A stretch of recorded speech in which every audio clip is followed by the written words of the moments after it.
အားလုံးပဲမင်္ဂလာပါနော်ဒီနေ့တောက်ကြနေ့တစ်နေ့ပဲရှိတော့တယ်ပေါ့နော်ဒီနေ့အတွက်ကိုအနည်းဆက်ဆုံးဖြစ်နိုင်မဲ့ဟာလေးတွေပေါ့နော်အဲ့ဒါလေးကိုကစားကြမယ်ပေါ့နော်အခုပထမဆုံးပြမှာပါလဲဆိုတော့ထိပ်အပိတ်ပေါ့နော်အပိတ်ပါဝါဖြစ်တဲ့မူလေးကိုပြမယ်ပေါ့နော်အပိတ်ဆိုဒီမှာဆိုရင်6လေးဆိုလို့ရှိရင်အခုဒီမှာ4ဆိုတဲ့အတွက်တို့ကဘယ်လိုလုပ်မလဲဆိုရင်4ရဲ့ပါဝါဖြစ်နေတဲ့တို့နှစ်ခတ်ကိုယူလိုက်မယ်4နှစ်ခတ်ဆိုရင်2 9နှစ်ခတ်ဆိုရင်6ဆိုတော့4 9 2 6 key break ပေါ့နော်4 9 2 6 key break ဆိုပြီးတော့ယူမယ် key break ဆိုပြီးယူမယ်ဆိုလို့ရှိရင်ဒီမှာဆိုလို့ရှိရင်6လေးဆိုတော့4 9 2 6 key break ဆိုလို့ရှိရင်ဒီမှာ4ပါတယ်4 break ဆိုပြီးတော့3ညာ4ဆိုပြီးတော့ထွက်တယ်နော်ဒီမှာဆိုလို့ရှိရင်38ဆိုတဲ့ခါကျတော့3ဆိုလို့ရှိရင်38ဆိုလို့ရှိရင်3ရဲ့နှစ်ခက်က9 8ရဲ့နှစ်ခက်ကတက်ဆိုပြီးတော့38 5တက်ဆိုပြီးတော့ key break ဆိုယူမယ်အဲ့လိုဆိုလို့ရှိရင်38ဆိုတော့38 5တက်ဆိုတော့မှ1ပါတယ်1 break ထွက်တယ်နော်အဲ့လိုမျိုးထောက်လျှောက်တာတစ်ပြေလုံးမှာအကုန်လုံးစစ်ထားတဲ့ဟာပြက်ပင်မရှိအခုဆိုလို့ရှိရင်ဖြစ်နေတဲ့ဟာဘာဖြစ်လဲဆိုတော့အခုကဒီမှာ9 3 3 5ဒီမှာလည်း9 3 ဆိုနှစ်ဆင့်စရိုက်ဖြစ်ထားတယ်နှစ်ဆင့်စရိုက်ဖြစ်ထားတာကိုဒီမှာကမလာသေးဘူးပေါ့နော်9 3 3 5ဆိုလို့ရှိရင်5 3ဆိုလို့ရှိရင်9နှစ်ခက်က3 3နှစ်ခက်ကခွန်ဆိုပြီးတော့9 3 3ခွန် key break ဆိုပြီးတော့ဖြစ်မှာပေါ့နော်အဲ့ဒါကိုဒီမှာ9 3 3ခွန် key break ကမလာသေးဘူးပေါ့နော်အဲ့တော့အခုတို့က9 3ဖြစ်တာဆိုတော့9 3ဖြစ်တဲ့ဟာလေးတွေကြီးစစ်ပြမယ်ပေါ့နော်အကုန်လုံးကြတော့ဒီမှာအခု4 9တို့3 8တို့စစ်မယ်ဆိုလို့ရှိရင်ကြတော့အရှိကြီးဖြစ်နေမယ်ပေါ့နော်အဲ့တော့9 3ကိုစစ်ထားတာလေးတွေပဲပြမယ်နော်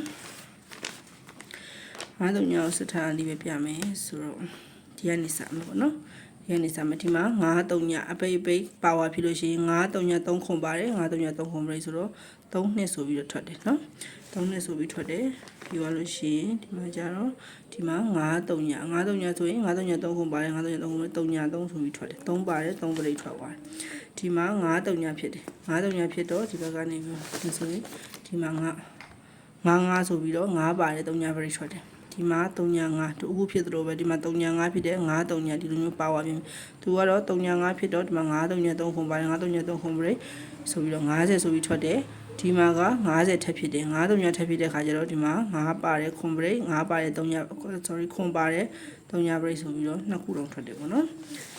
အဲ့တော့တို့နောက်ထွက်3ညာ5ဆိုတော့ကပ်ပင်မှာပဲထွက်တာများတယ်ပေါ့နော်2ရက်အတွင်းလောက်ထွက်တာများတယ်ပေါ့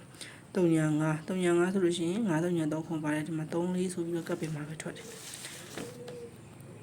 ပြီးမှရင်ဒီမှာ3ညာ5ဆိုရင်9 3ညာ3ခွန်ပါတယ်9 3ညာ3ခွန်ပြိဆိုတော့ခွန်3ဆိုပြီးတော့ကပ်ပင်ပဲထွက်တယ်ဒီမှာဆိုရင်9 3ညာဒီမှာကျတော့9 3ညာ3မှာတပင်ကျော်ပြီးတော့ထွက်တယ်3ညာ3ဆိုပြီးတော့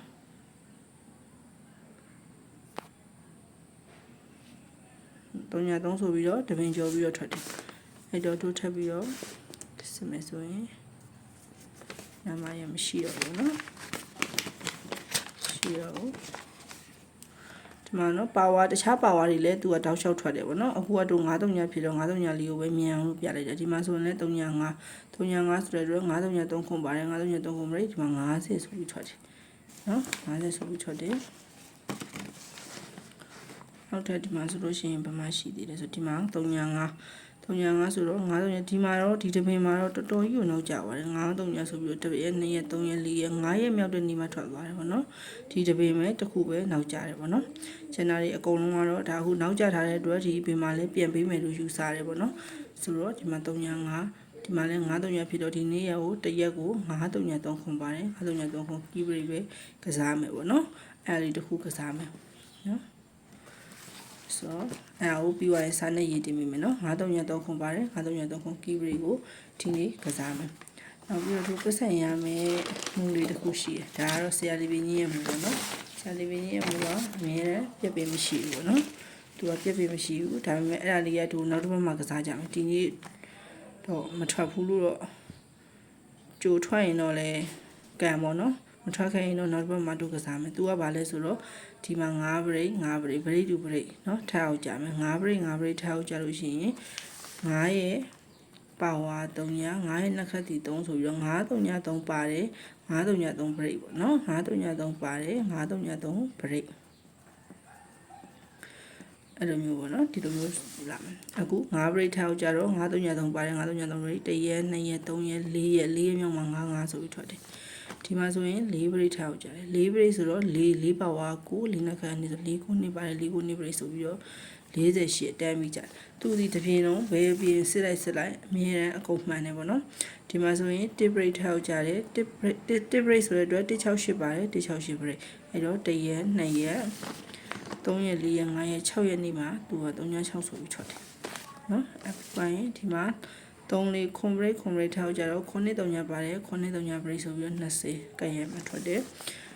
အများဆုံးကတော့ကဲ့ရက်ထွက်တာများပါတယ်ဗောနော်ဒါပေမဲ့တစ်ခါတလေကျရင်တော့10ရက်ထိရောက်တယ်ဗောနော်အဲဒါကြောင့်မို့10ရက်မှာမကင်တာ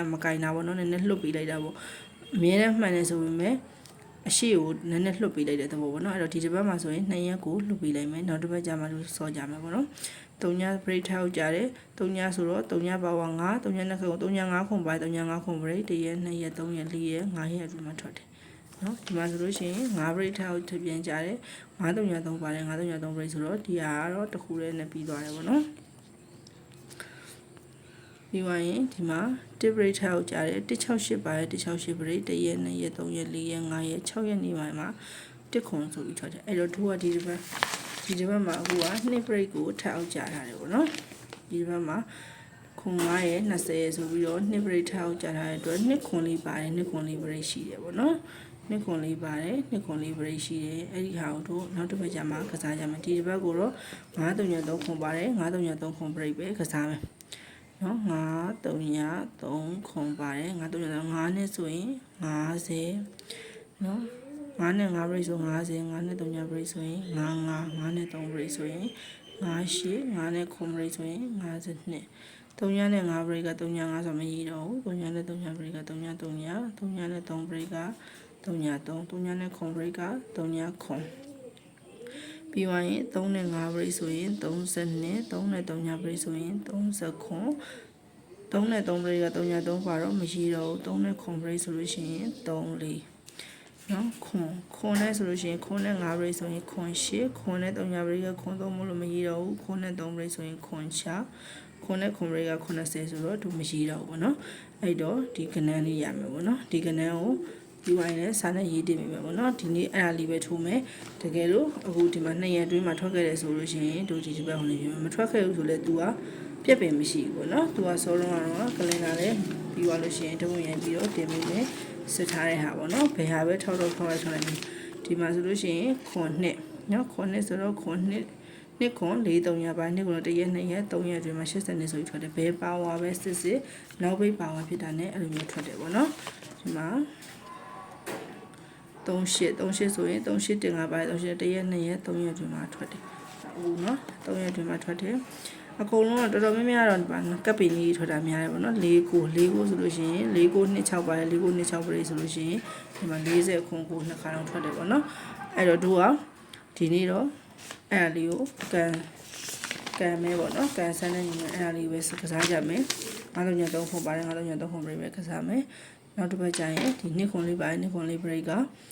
တို့ရှုံးနေတဲ့ဟာတွေပေါ့နော်အရှိတစ်ပတ်ကမထွက်ခဲ့တဲ့တလေးခွန်8ခွေပေါ့နော်အဲ့ဒါကြောင့်ရှုံးနေတဲ့ဟာပြင်ရအောင်အဲ့ဒီနှစ်ခွန်လေးပိုင်းနှစ်ခွန်လေးဘရိတ်ကိုကစားမယ်ပတ်စံတန်တိုင်းတဲ့လူကဒီနေ့တွေကစားထိုးလို့ရတယ်အခုတို့ဒီနေ့တော့9ည3ခွန်ပါတဲ့ဟာလေးကိုကြိုက်တယ်ပေါ့နော်အဲ့ဒါတော့အဲ့ဒါလေးပဲကစားကြမယ်ပေါ့နော်ကျေးဇူးတင်ပါတယ်